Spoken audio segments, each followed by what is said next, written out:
Hi, I'm Tim Roble, and welcome to another episode of Adventure Athlete. Let's talk about the electrical system on the Expedition truck Oscar Mike. So I finally got all of the electrical and solar up and running. So we're making right there, what's it look like? 144 watts, and we're at 14.4. And we're charging the battery. So I've had this DC operated refrigerator running, and I had it at its hardest level. It was empty with maybe a can of Coke or something in it for about 3 or 4 days, and I just wanted to see how things kept up. But I got the freezer pretty well stocked, the refrigerator stocked, and it's running perfect right now. I ran the TV.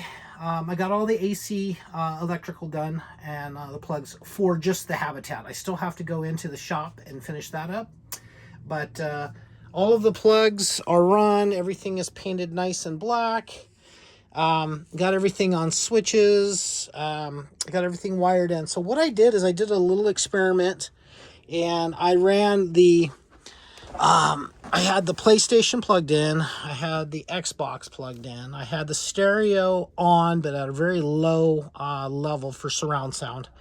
And then I had the TV on and running, as well as the satellite powered. And I just left that on all night, as well as the refrigerator running. And also this little weather station I have plugged into AC also. But I had all of that running. I think I started at 10 in the morning and went all the way to the next day and ran through the next day and never run out of power. So my inverter with a load of just the TV, the stereo, lights, and just average everyday things running, I'm at a 6% load on my batteries and the inverter, which is wonderful because, I do tend to go on the opposite side the most. I spend a little bit more money just to be safe because I don't want to ever run out of power. So, right now it's in February, early February, and the sun's still low, but I'm making more power than I need. I only put 1230 on the roof. I think I physically own about 2100 watts, but a lot of that I'm going to do for the Humvee build. So I'm going to put some, I think about 800 watts on that.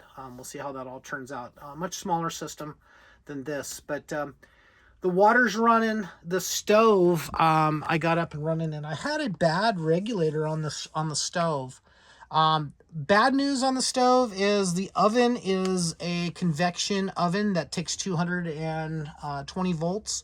My inverter's that, but it'll power it, but it doesn't like it. It brings the batteries down to about 12.3, and the fan's running and the alarm is going off. So that's a no-go on that. I will convert that to gas. I have a pizza cooker that's a propane pizza cooker, and I'm going to probably incorporate that down in that area because that's great for doing pizzas as well as steaks and getting a good sear on stuff. So I'll do that. I did spend a lot of time in this little dark cave just getting some organizational things done. Not exactly where I need to be right now. That's not where the bar is going to be, but it's functional right now.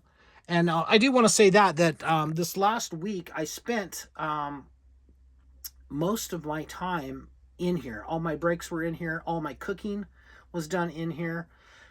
There's no better way to figure out your process, charging of your phone, charging of your laptop. No better way to figure out your weak points than to live in here and see what you need. I've swapped out a couple skillets. I stayed with the same pots that I had. I'm still trying to find a place for everything. Up top, I've pulled the bins down. Sorry for this glare that's coming in. But I pulled the bins down, and I just kind of put some canned goods up there. That's not how this is going to stay, because obviously going down the road, bumpy road, that's going to all come out. But purpose of this video is just to show that, if you build the system, I did 6 170 amp hour lithium ion batteries for this setup. And then it's the Renogy Rover 100. Then I'm running basically a home sub panel down there, And it's got a 220 breaker and 220 amps. That's one's powering this habitat and the other one's powering the shop. Then I did a battery cutoff switch that goes to the DC, and then I have that all, everything's fused, so there's no problem. You can see that I did do a little match painting on that just to make everything blend and kind of look nice. I kind of like that. So here's what this looks like now with no extension cords coming through. Had a chance to use my cordless vacuum cleaner. I'll take you in the back, and we got better lighting back here anyway. But this little cordless vacuum cleaner, it's a 25.2 volts is what I'm reading. It's made by Eureka, and it was like a 6.9 horsepower or something crazy. It wasn't horsepower, but it was double what the new model was. Looking at it, and it was, like $40 cheaper. So I went ahead and was like, okay, well, let me get this one and see how it does. And wow, what a great little deal. I mean, it actually is dirty again because this place stays dirty. But it vacuums up on this bed-lined plywood. Wonderful. The thick shag carpet, even the mat, it does a really, really good job. So you can see I have the electrical laid out and ready to start to attach boxes and things. While I'm doing all of this, I did put this is where the washing machine's going to go, and it's going to be clocked in that orientation. Wasn't sure if I was going to do it one way or the other. Like that. Got my chainsaw hung up, the vacuum hung up. I did a little bit more organizing back here. This is all my bow and arrow stuff that shoots an arrow. So that's an arrow gun, a pellet rifle, my compound bow, crossbow, sticks, everything that I want to do. I think you saw the swords in there on the table. So, I'm wanting this to be a adventure truck with the things that I'm passionate about doing. My martialist training, bicycle, my one wheel. I'm super stoked to be able to have a electric bicycle and electric trials motorcycle. I think that's wonderful that I can be out somewhere and actually have a sport I can do and charge off of the system. Why I'm talking about that. Let's go back in here, back into the darkness. And it's not bad. I really like it. So last week was King of the Hammers, and I watched 8 days worth of racing here. And, did some sleeping out here. I didn't sleep out here every night, but ran the TV, checked everything out. But with King of the Hammers going, I had planned on watching all of the races. But, that doesn't work for me because I end up getting bored. And not that the races are boring, but I want to do other things. So this is an electric water boiler for my pour-over coffee. So do that, and it plugs in right down over here. And that sets up like this. And it'll do this whole pot. It'll boil that pot in about maybe 4 or 5 minutes. It's really quick. But anything that produces heat is hard on a battery-operated system. Whether it's a crock pot, which isn't so bad, an Instapot, which isn't so bad. This thing takes my normal running from 6% to 66%. And it brings me down to about 12.7, 12.8.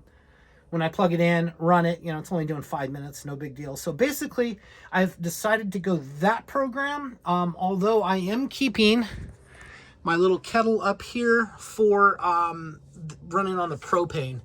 But being that propane, can run out as you run the stove, you're going to run low. This right here will be able to make hot water, make my coffee, and then recharge during the day. And I'm seeing full boost. I think right now we're right around 1050, and I'm seeing full boost, full charge on everything by like 9 o'clock. So my system's not being taxed at all.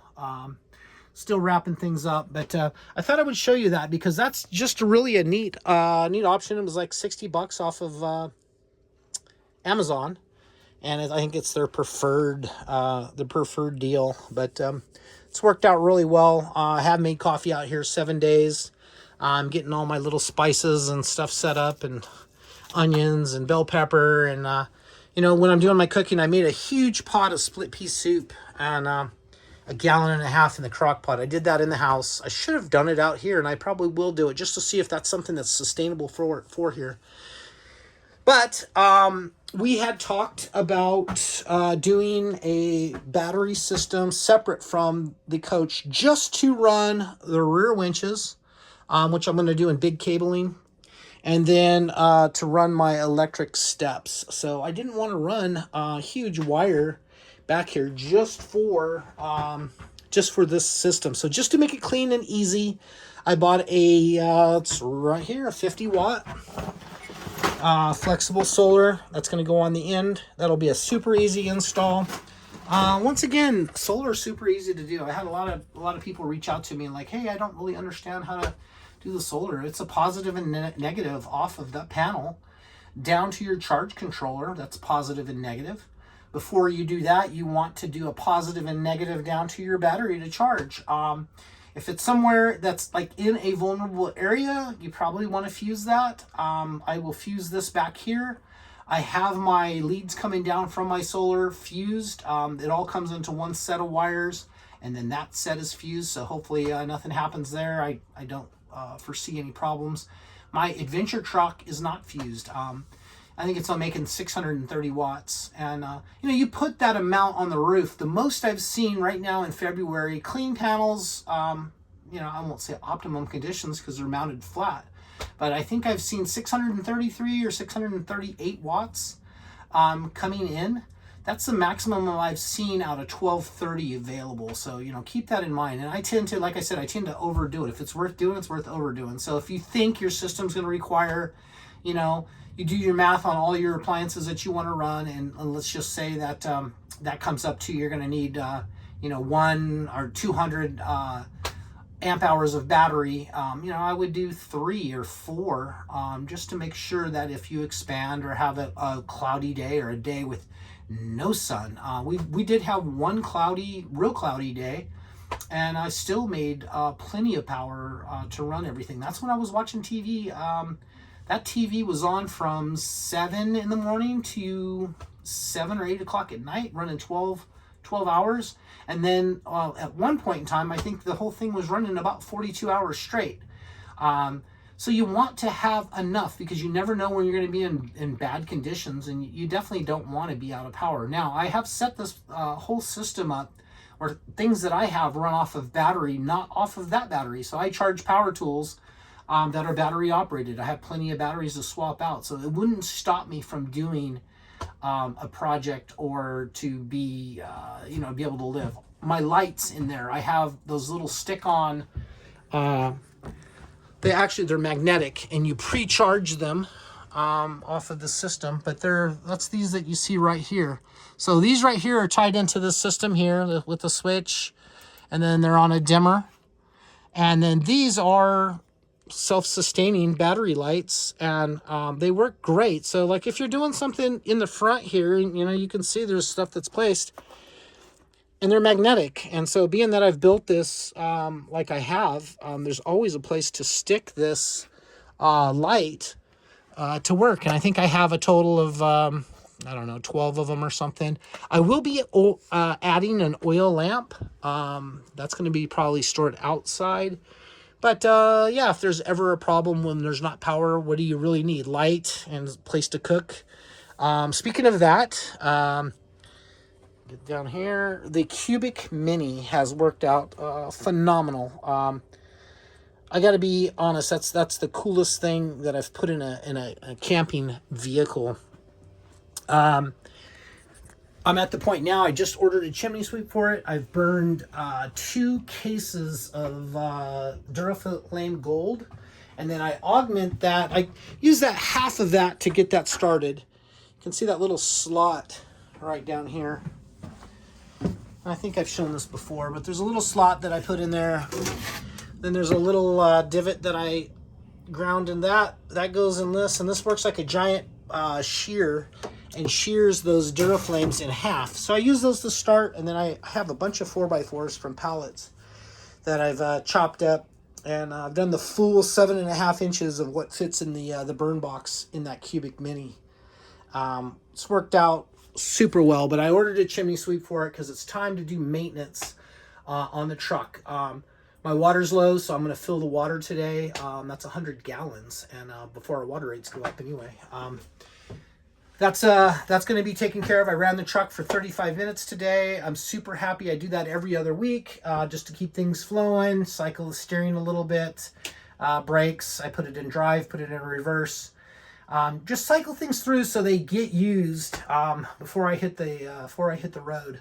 That being said, I'm not in a hurry like I was 3 or 4 months ago. Right now, I'm living my best life. I'm coming out here and doing rad projects, getting things finished up. This truck inside is probably 95%, 98% done. Organization and AC is the big thing right now, and getting this all tied in. The ramp will be running this week. All of my systems, with the exception of my stairs and my ramp, are wired in and work. The stove was the big one. I'm glad that's going. Going with the apartment-sized DC-operated refrigerator was definitely a key on this whole build. It's going to really allow me to take a lot of food with me on the trip. Yeah, this week, working wiring, summing all that up. And then I'm going to be ready to get back on a client's project. So, Robert, if you're watching this, we're not far away to getting back on knocking yours out. I got to be at the Overland Expo West, and that's May 18th. And I plan on probably leaving no later than May 1st to start my trip out there. I'll probably leave sometime around maybe even April 1st. Depends on when this is finished up, and when I get done knocking out the client's project, that'll free me up. I want to put the Humvee in the back, start doing little things to that, but I want to take this at least for 2 months out on the road, come back, stage. Unsure what my wife's going to do right now, if she's going to retire this year or wait another year or two or whatever she does, but that's her choice. I'll still be doing trips and working out the little bugs. I got 6 brand new tires and wheels to put on it, and get that done. So there's always something to do, but I'm passionate about that. I'm to the point now where I'm not stressed out about so much to do. I look at last year at this time. I took notes on King of the Hammers last year. I was out there with my dad, and I'm coming up on my dad's passing anniversary on February 16th. He passed away last year. And so I look at what I've done this year, and I'm happy with my progress. I know he's looking down, and I know he's happy and impressed with this crazy rig that I've built, and I'm very proud. I sat in the chair last, I guess that was Thursday, and I was watching the UTV race and on King of the Hammers, and I was looking around, and I'm like, wow, I can't believe I built this. I mean, just one day at a time, one project at a time, trying to do the best quality that I could do at the time and get something done, and then work on perfecting it. But very pleased with how everything has really turned out. I couldn't be happier. I got a slight leak up where the lines attach into the faucet there, so I got to take that out and tie that down. I did do my hole through the floor there, so the sink directly drains out now, not in through the shower pan area, because that was kind of weird having that much water in there for, I think it lasted 4 or 5 days. It was ridiculous. So that's tied in. And that's one of those things that you have to think about. For myself, I'm just like, do something, get something done, test it, make changes, like you saw me do. There's plenty of things on this that I was like, oh, that's not right. Cut that off. We'll start over again. But at least it gave you that learning curve of doing things. When I did this booth, the table was, I think, 3 inches wider than it is right now. But, the butcher block that I bought from Home Depot only comes in I think it's a 24-inch width.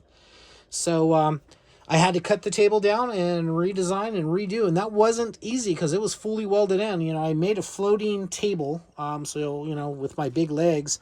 But, I mean, it's solid. There's some flex there, but it is solid. You could probably do dips. I could do dips on that and not affect it. Real pleased with the wood, everything. As we're coming to an end, I'm kind of done working in this area for a little bit, and I'm going to go to the back, and then that's going to put me outside framing up the bins and all of the covers for the storage.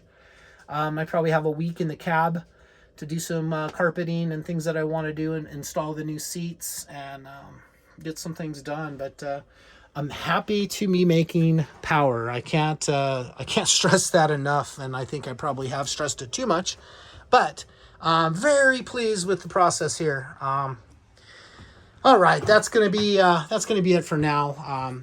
I always go long-winded. I don't intend to do these videos at the 20-minute marker, but it just is how they play out. I'm passionate about what I do. If you have questions and comments, hit me down below. I've been doing really good on getting back to everybody. I'm less stressed, less busy than I used to be. I still am putting in, it feels like springtime here. It'll be 79 today here in Southern California. And that energizes me. That allows me to put in a 9 or 10 hour day versus sometimes I've been 7 and 8s. And it's nice to get back to that type of work schedule and doing some things. So making positive changes. Life's not easy, but you got to pursue it and try to figure out how you want to go down your road and your path, and what's the best thing for you. Keeping your life real for you. And I've been finally doing that at age 53, and feels really, really good. So that's going to be it for now. Once again, I appreciate each and every one of you guys for watching. Thank you guys so much. And I'm Tim Roble, and I'll catch you here next time.